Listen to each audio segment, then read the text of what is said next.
The machine gun is the weapon most people associate with World War I. The image is fixed: men charging across no man's land, cut down by sustained automatic fire. But that assumption is wrong. The machine gun didn't decide World War I.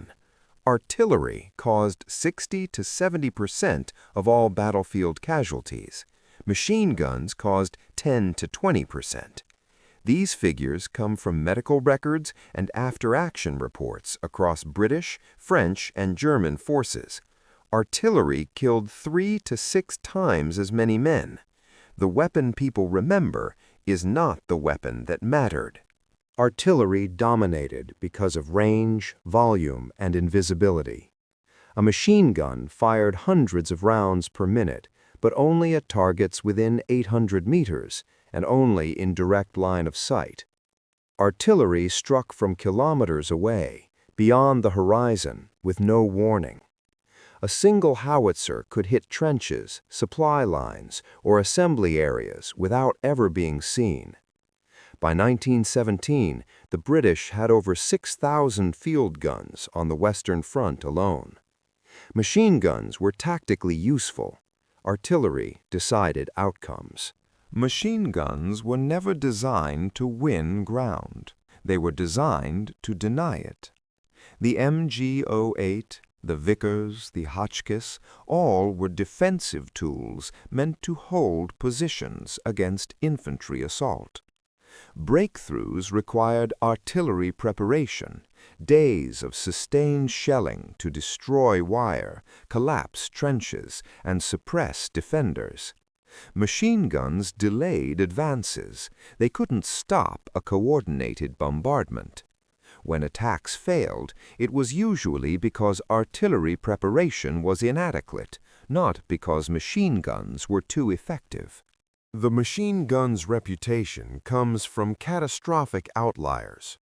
The first day of the Somme, July 1, 1916, is the most famous.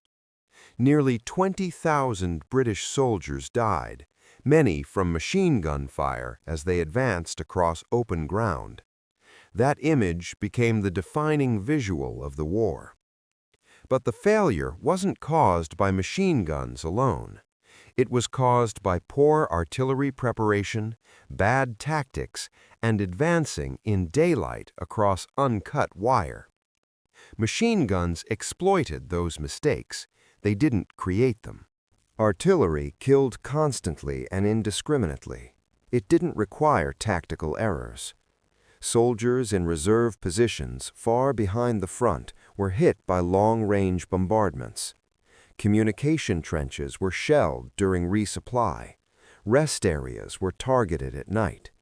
Men died in their sleep, during meals, while waiting in assembly points already zeroed by enemy spotters. There was no evasion and no cover that guaranteed safety. Shell shock, now recognized as PTSD, was caused primarily by prolonged shelling, not machine gun fire.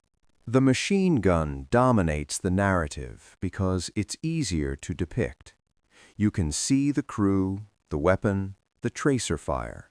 You can frame a photograph around it. Artillery is harder to show. The guns are miles away. The shells arrive without warning. The destruction is dispersed rather than concentrated in a single moment.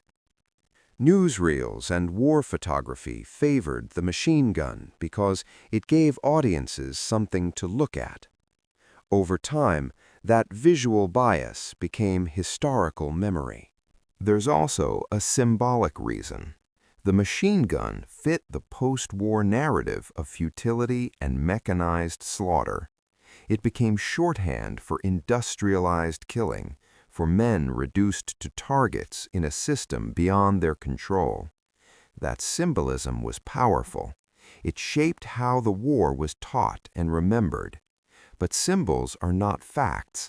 The actual killing was done by artillery, in conditions even less heroic and less explainable than a charge into machine gun fire. The truth is harder to package, so it was replaced. Machine guns held ground. Artillery destroyed it. Machine guns inflicted visible casualties in specific moments. Artillery inflicted invisible casualties across entire theaters. Understanding that distinction doesn't make the war less tragic, it makes it accurate.